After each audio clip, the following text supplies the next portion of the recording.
before we get into this episode of Fourth Tier Fever, we're currently pushing towards 1,100 subs on our YouTube, and we're just going to see how many we can get before the season fully closes and the playoffs are all finished. The sport's been amazing this season, but we'd like to carry it on as we've got lots planned for the off season. So if you do enjoy our content and you want to be the first to hear about everything we're doing, then be sure to press that big red button. It costs you absolutely nothing. Right, let's get into the episode. Hello, and welcome back to Fourth Tier Fever, where we're kind of doing a bit of a playoff special kind of thing that's going on. There's really not much else to talk about, to be honest, so that's all we can talk about. Uh, Jordan's not here, so you're stuck with me, unlucky. But fortunately, I'm not alone. I'm joined by Jake. How are we, mate? I am good. Not much happened for everyone else apart from the playoffs, but we got our takeover, which it's good to get that done early and give some nice ambitions for next season. Welcome to the Wrexham Club. And we're also joined by Kieran. How are we? Probably less optimistic than Jake. I've been so clocked out of football that I slightly forgot there was a playoff game today. So we've skimmed through the highlights. So we'll make do with what we've got. Newport wise, that guy as a coach at Man United after we're dying for experience at the top coaching level of the club looks to be the man. And ironically, he's not managed a club in his life. So it's going to be fun next season, and I'm going to enjoy it up until August when I have to watch it all again. Yeah, the experiment with Newport continues when, I don't know, they probably needed experience, but that's a conversation for another day that I'm sure we'll get into in the off season. But yeah, let's focus on teams that are, well, maybe not happier, but in a better position at least. So we're going to go through the two playoff games that have already happened, and then maybe later on we'll do a little bit of a preview of the reverse legs as well. So we'll go chronologically. So we've got the Notts County AFC Wimbledon game, where AFC, of course, came out 1-0 winners. And I mean, I watched all this game, and I have many questions over the tactics of Notts County. But well, I'll hold off and let you guys have your word first. So if it's Jake, what did you think of that game? It was a game which Notts County seemed to have a little bit more possession, more chances, but they were just so poor in front of goal. They were looking for fouls when they weren't fouls, and then the goal they conceded is so poor. They were open at the back from a set piece, which you just can't be conceding that in the playoffs. They'll be disappointed. Oh yeah, absolutely, and I'm sure we'll touch on the who's good at gamesmanship and who isn't in a little bit as well. I'm sure that there's plenty to talk about in that regard regarding a certain Notts County striker, but we'll get onto that in a little bit. Kieran, general thoughts on the game?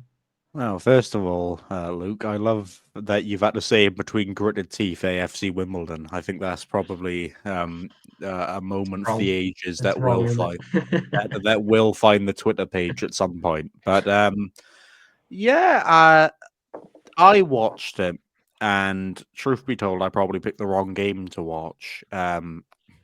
I spent the first 30 minutes watching this game thinking it was a preseason game.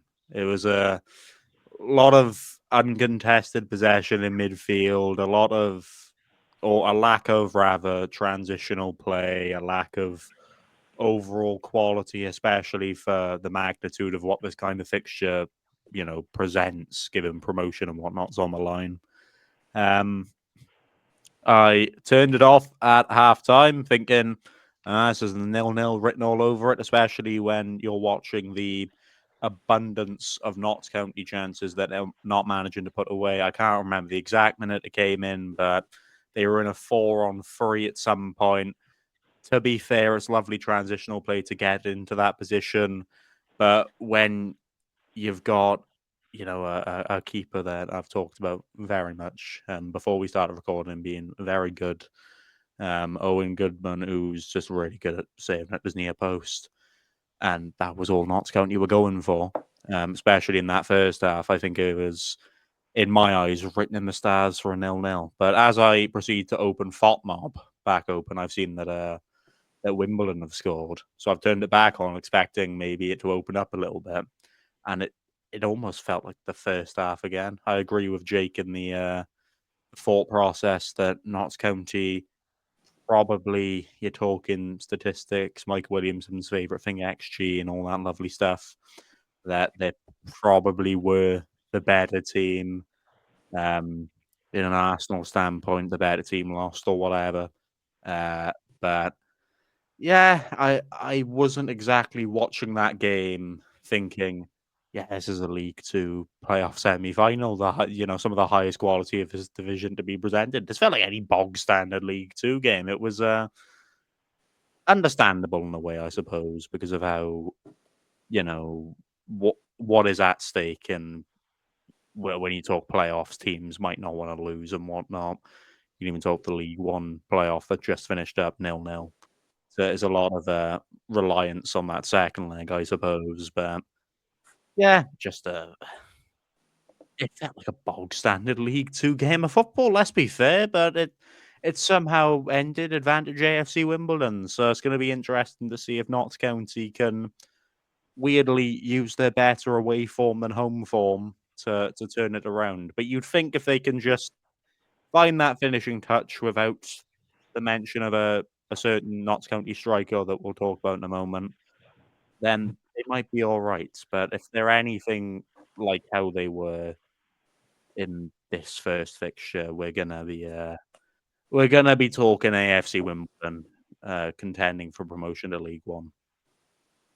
Well, yeah, I mean, you summed it up fairly well there, to be fair. But I'm going to say something that my own team's fans aren't going to like. I actually thought AFC were the better team.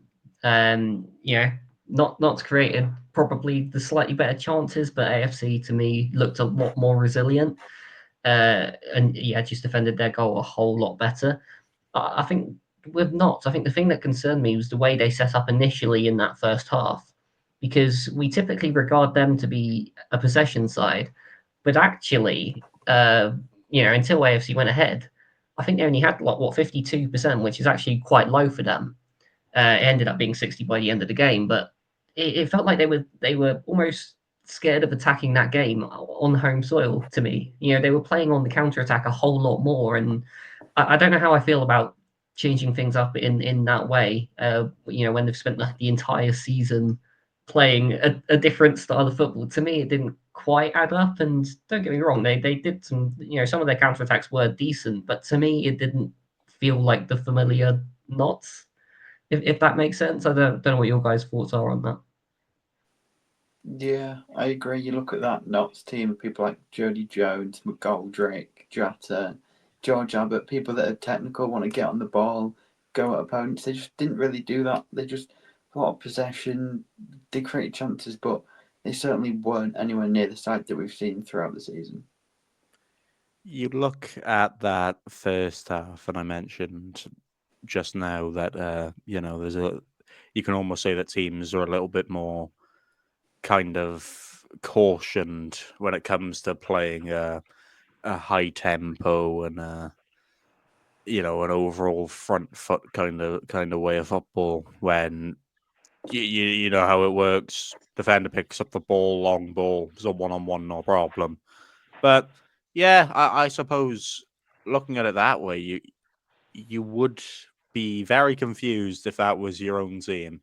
If you've played this exact way of this high tempo, almost in your face attacking football, to all of a sudden this laid back, trying to break, albeit they've got the players with the energy and the ability to provide really resilient and really threatening counterattacks. We had saw that without the finishing touch a number of times within that first half, particularly. But yeah, when you're playing a certain way all season and you've got to that point off of that merit, yeah, you really shouldn't try and change it. I can understand it from a stakes perspective, and I suppose maybe they're looking at the fact that they haven't been fantastic at home recently, and maybe that's added a little bit of added pressure.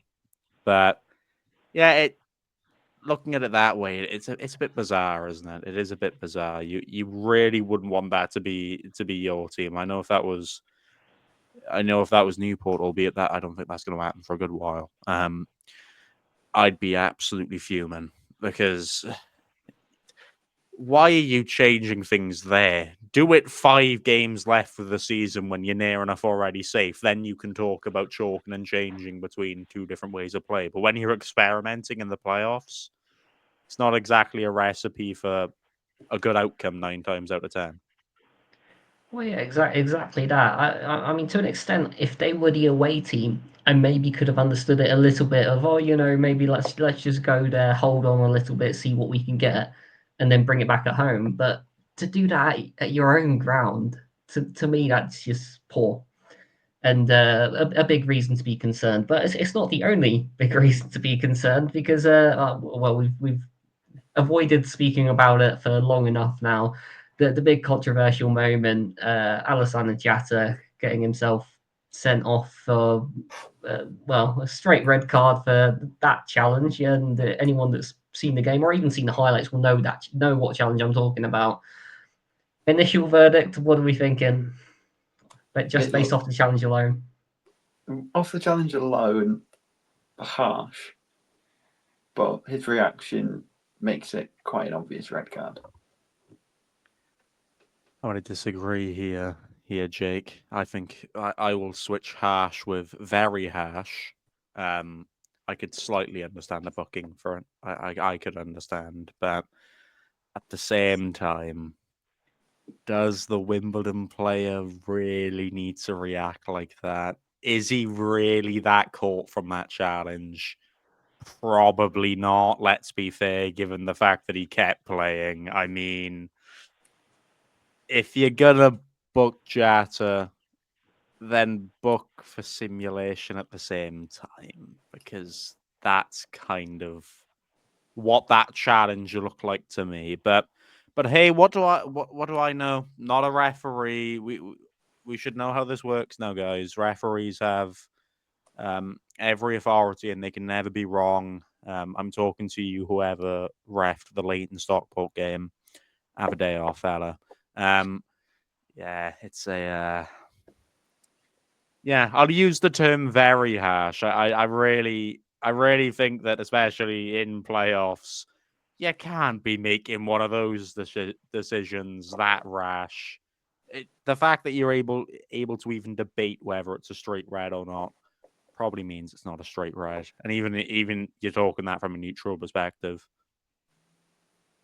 Well, yeah, I mean, for me, I can see why he's done it because at one point Jatta's feet did come off the ground, but actually when he made the challenge, he's with 1 foot and he's got the ball and none of the player, which kind of tells you everything.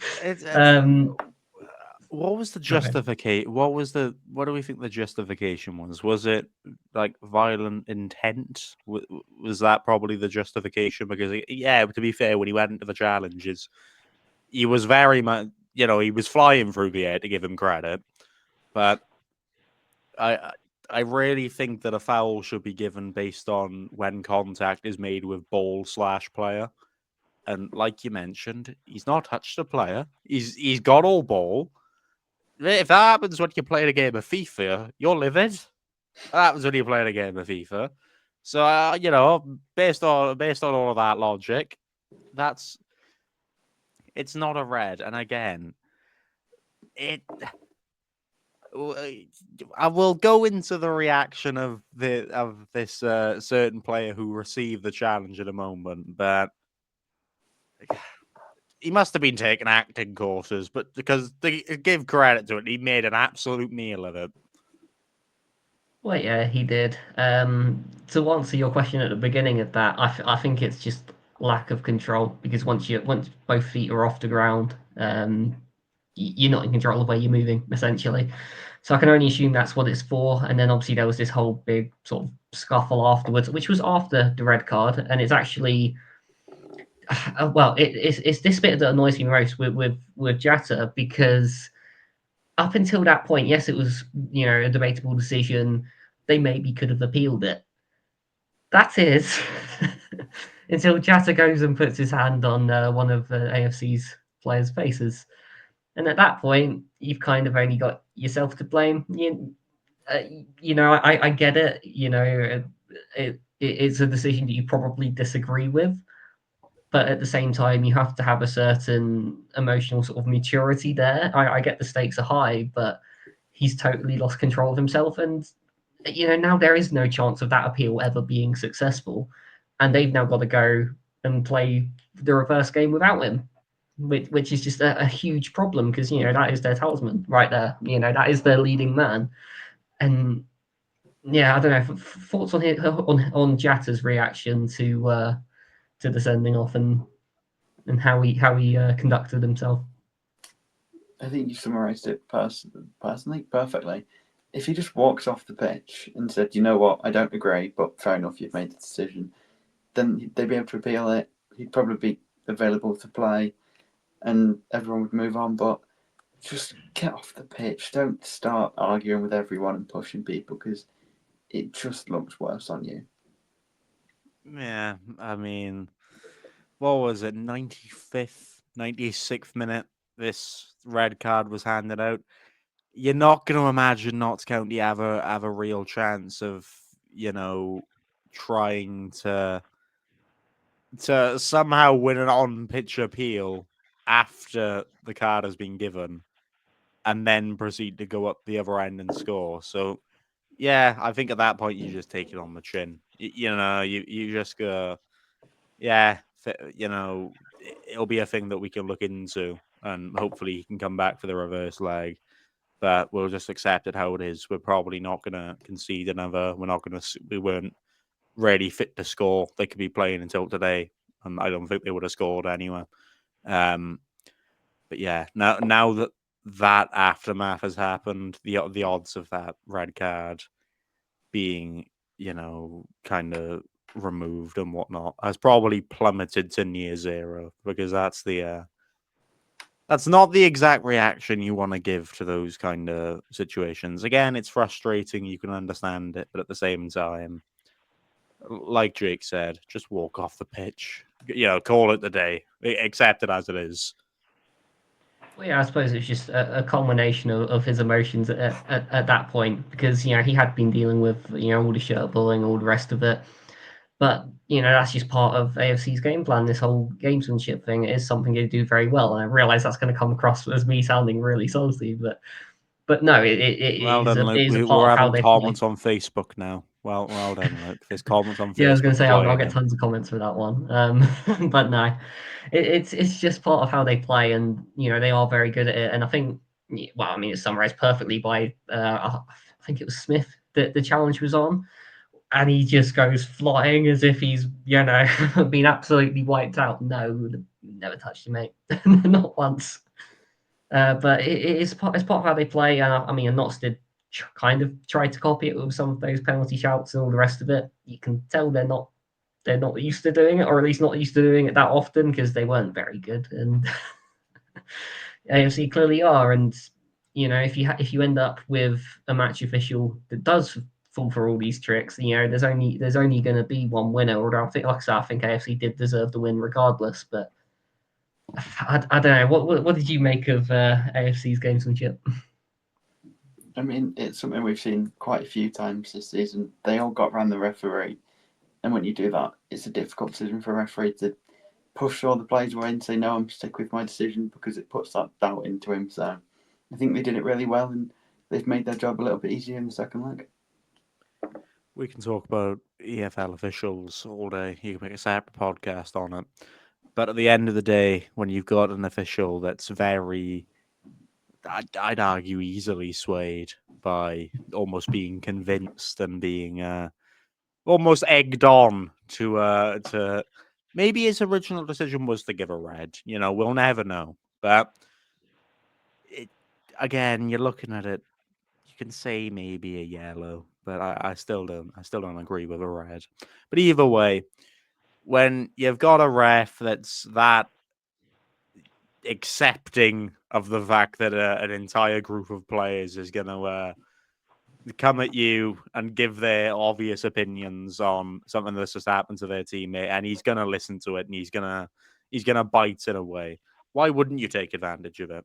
If you're noticing that's going on, and given the fact that most things that could have went AFC Wimbledon's way, that game went their way. Given all of that had occurred, you know, you can only give them credit. When we're at this level, there's multiple ways to play the game. You can play it with this entire nice football, trying to actually win fairly, or you can see that the ref's a little bit incompetent and go, right, we'll egg him on to sway things in our favour, and make sure he has no doubt that will be an advantage necessarily. This really sounds like I'm giving an AFC Wimbledon kind of hate speech. I really feel like I'm Luke here. That's not really the. I'm proud of you. I'm realizing this as I'm saying it. I got to just clarify here. I don't dislike AFC Wimbledon, but what I will say is fair play. You've realized something that's entirely unrelated to your game plan, and you've went straight for it. And they, like you mentioned, they've done it many a times this season, and they're good at it. They're convincing. You gotta give them credit. Fair play. Yeah, no, I mean they fully leaned into it, to be fair, and I think especially in that second half, and I think credit to Johnnie Jackson actually, some of the changes he made. When it came to 57 minutes in, and I see top scorer Matty Stevens coming off for Omar Bugil, or however you say his name, I can never get it right. As an MK Dons fan, I'm absolutely laughing at that. But actually, although you lose that, well, what supposedly the goals of Stevens, I know he's in a bit of a dry spell at the minute, but actually it worked so well because Bugil was just straight into those players, causing as much fuss as possible, and actually that's kind of partially where the goal came from as well, because he's just making a nuisance of himself in the opposition box from a set piece. So we haven't spoken too much about the way they've played outside of the gamesmanship. So I think let's give them their credit and for the way they set up as well. Just your thoughts on their general play. Yeah, they did really well because they had times where they were under pressure, and like they've done all season, they defended really well, played on the counter, got the goal when they needed to, and just like we've seen so many times, the defenders just put their bodies on the line to do anything to keep a clean sheet, and if you're gonna get a clean sheet, then you're gonna get someone out of the game, and absolutely perfect for them. You can. I'll give them credit. They've played exactly how a efficient away team should. Allow the home side to have their stint of the ball. Basically, stick every single player behind the ball within the intention of frustrating not only the players but the fans, which you can almost say potentially resolved in that red card, given how much of I'd imagine a frustrating night it was for those Notts County players. And yeah, they almost did what Notts County had done in the first half of the counter attacks. Difference is they were efficient with it.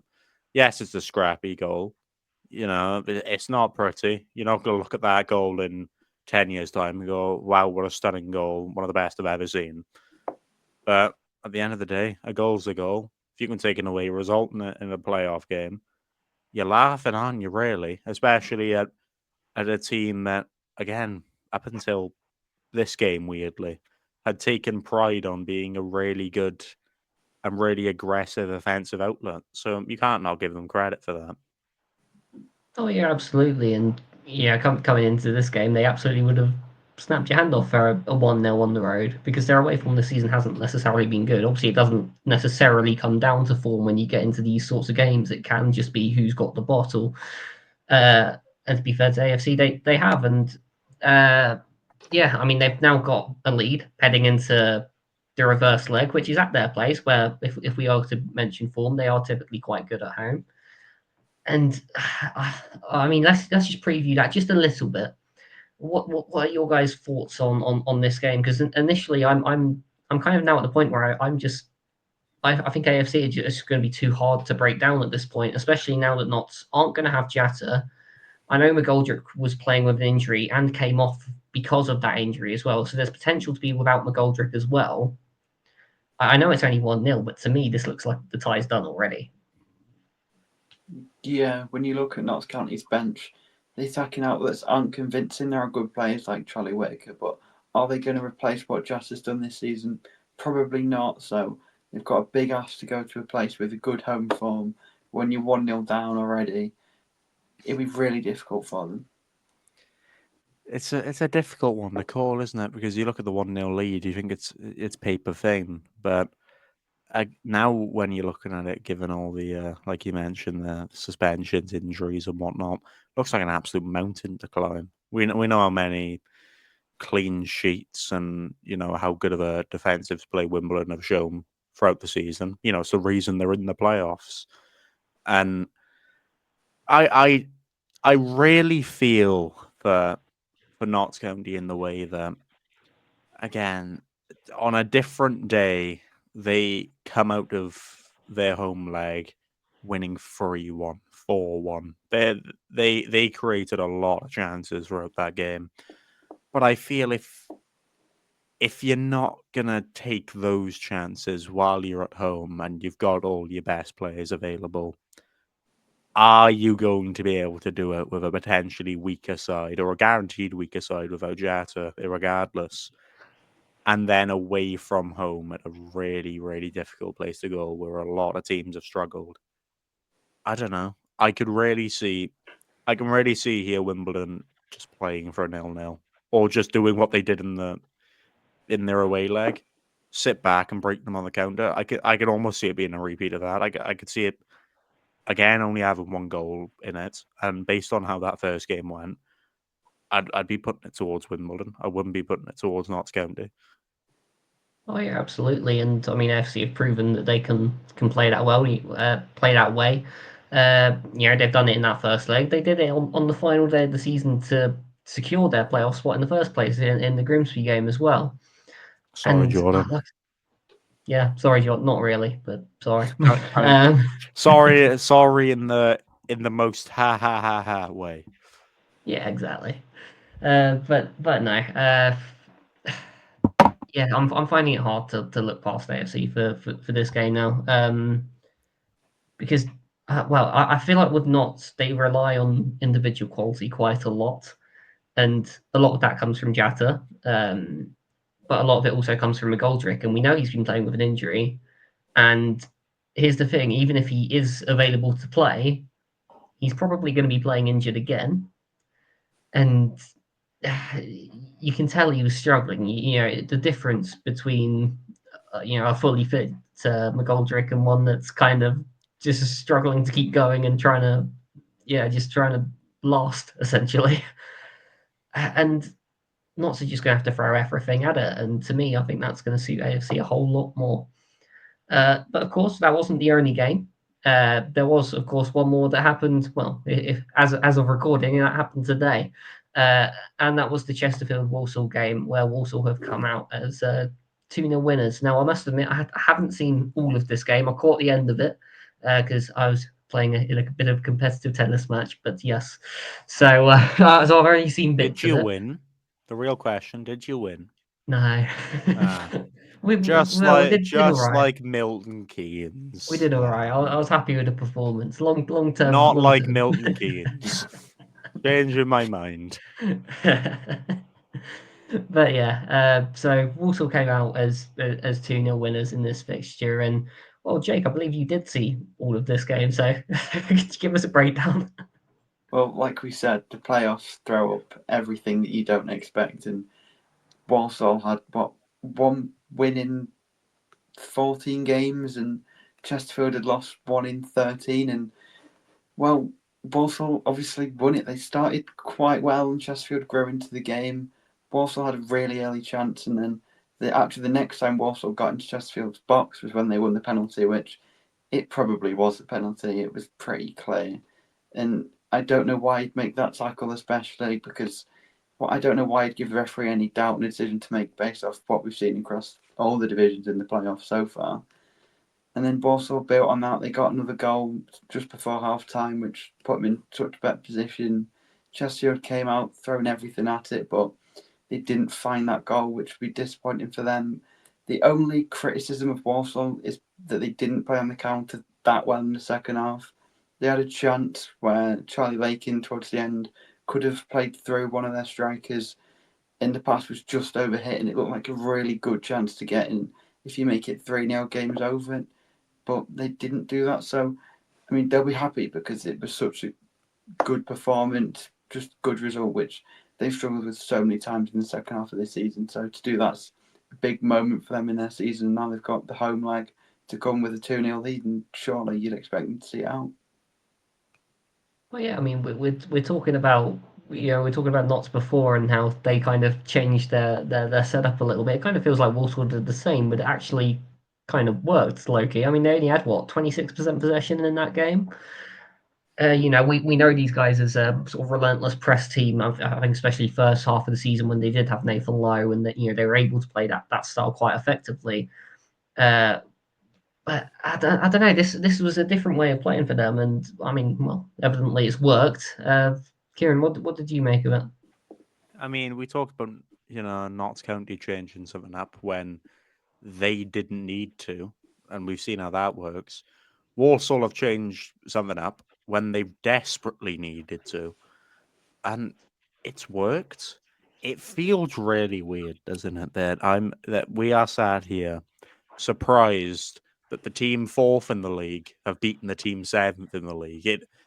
You wouldn't get this in any other kind of division. It's bizarre, but no, you gotta give credit to Walsall where it was due. So I believe it was the second goal. It was a decent hit. I can't you can't dispute it. That's one of the things where it hasn't relied on a counter attack. It hasn't relied on a press necessarily. It's just a really good, if you want to say individual goal or just say a really good strike. Sometimes you need those kind of moments of magic in the playoffs, and I think Walsall have kind of needed that rub of the green. They've needed a game where it almost felt like everything that could have went right for them went right, and that really, again, other than what Jake mentioned right at the end, other than that, it really felt like it just went perfectly for them. And given the fact we've talked about how much they've missed Nathan Lowe and that ability to play this high line of press and this aggressive football, and then have this really, really quick, rapid target man who ironically also enjoys the press and knows where the back of the net is.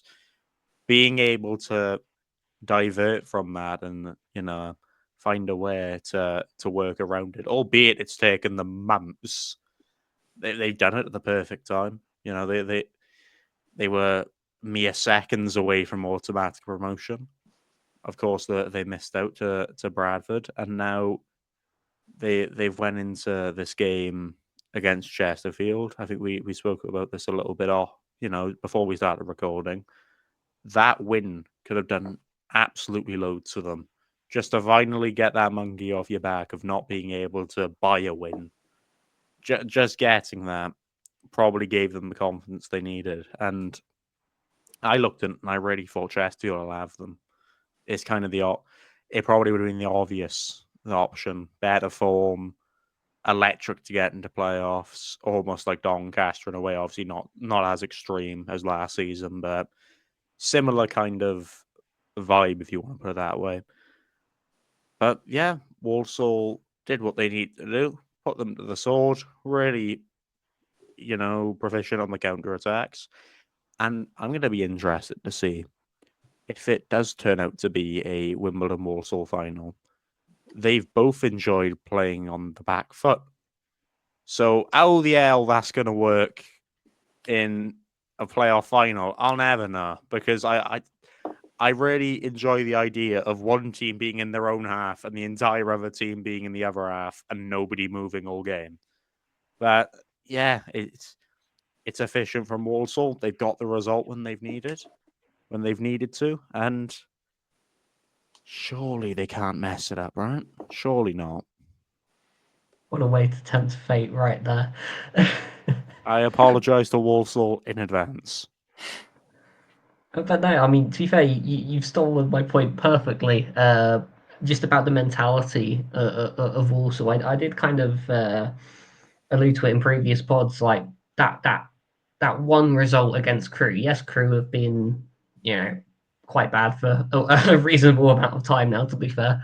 But it almost didn't matter. Like, it's not the quality of the opposition or anything like that. It's just the fact that they won a game and they've broken up that cycle of, oh, here we go, another loss, here we go, another loss.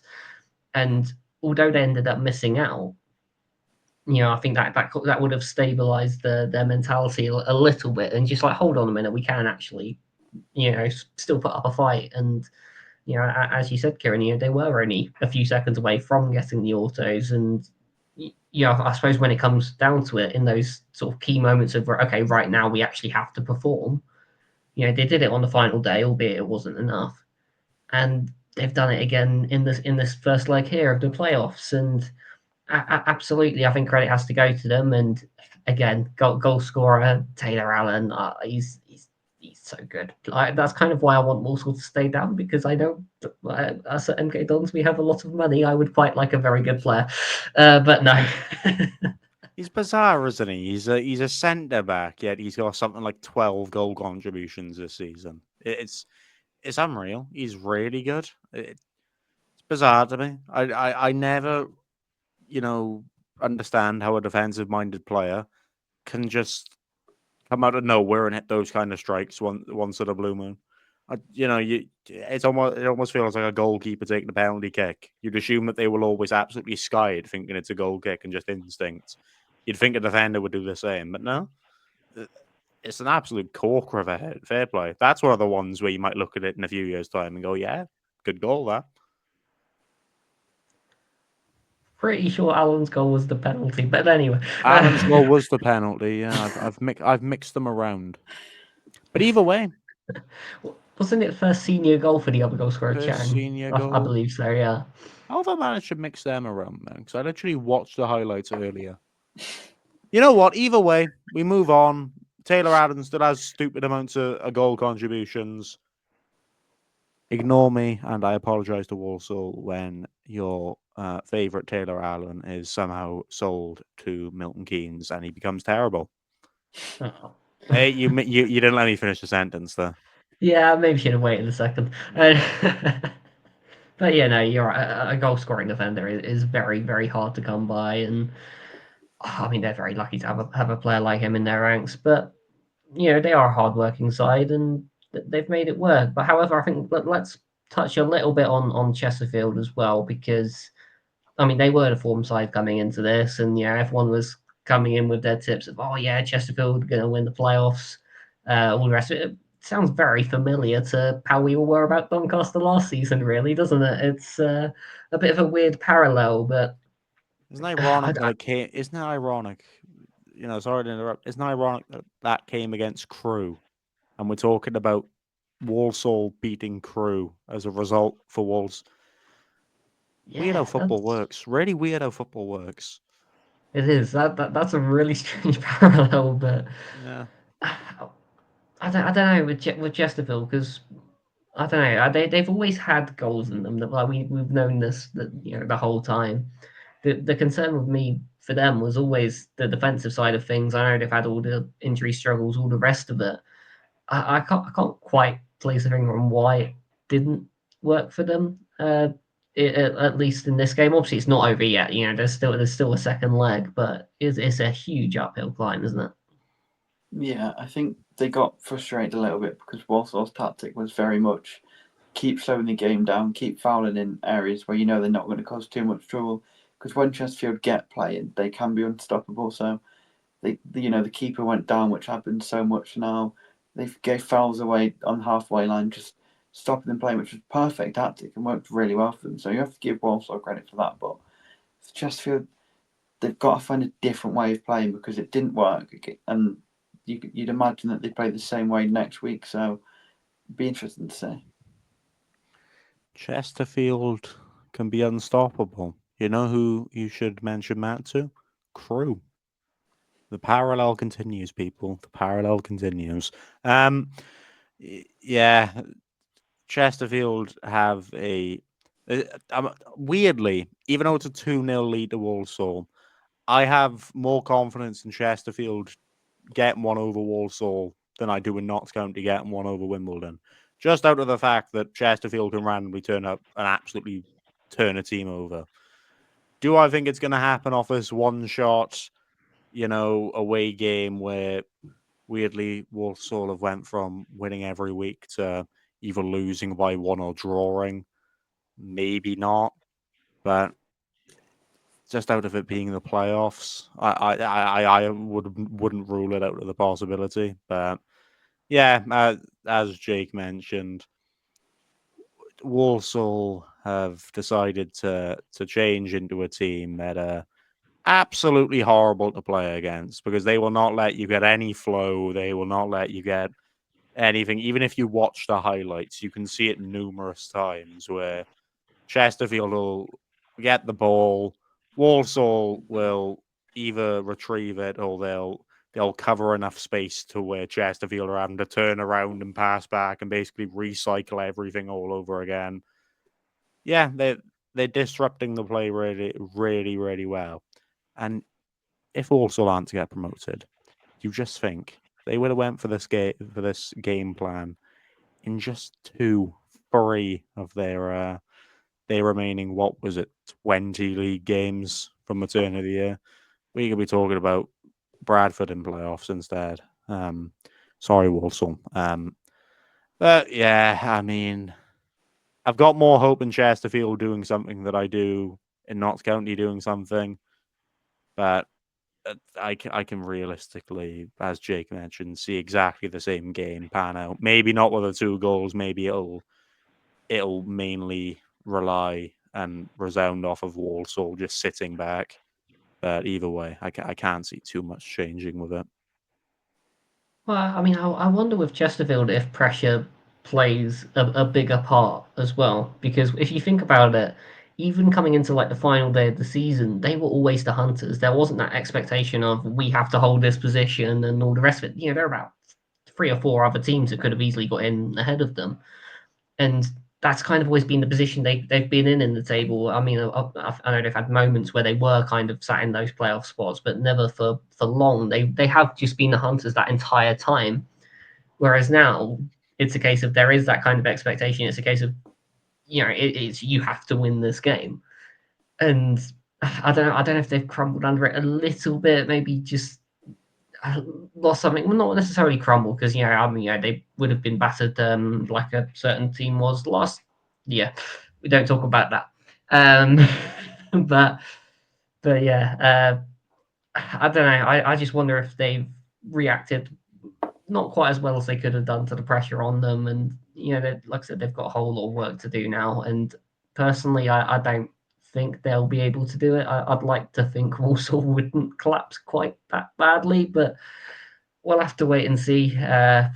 But for me, I'd be leaning on this being an AFC versus Walsall final personally. Any further predictions, Jake? I completely agree with what you said. I can't see either of them turning it around, even though they could do. I just think a bit too much for ask now. Are we about to see the real Dons in a higher division than Milton Keynes for the first time in a good long time? Is it not the first time ever, actually, since they became a Phoenix club or whatever they're called? Would it not be the first time? I feel like it should be. Are we about to see that, Luke? Wouldn't you absolutely love that next season if the club that got established because your club moved up the road a little bit managed to somehow achieve a higher league status than you? I'm rubbing this in way too much, but I'm enjoying it. Speaking of playoffs, let's hope Milton Keynes never getting those again because it's going to be another Crawley, isn't it? Let's be fair. Sorry, I need to get that one in there as well. I'm miserable talking about football. Just reeling off the regular ones, yeah, reeling off all the bog standard ones. But no, in terms of this season and the playoff final, Wimbledon, Walsall. Again, I would love to see how that plays out. I'd love to see who will be the aggressor because would you maybe say Wimbledon will go for it because Walsall have tried to be the aggressor for a good while, and we've seen how that has turned out for them.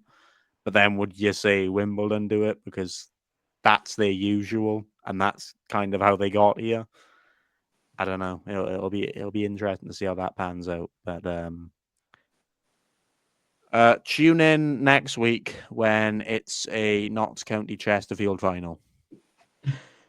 Inevitably, because we are awful at predictions. If there's one thing we have learned this season, we are awful at predictions.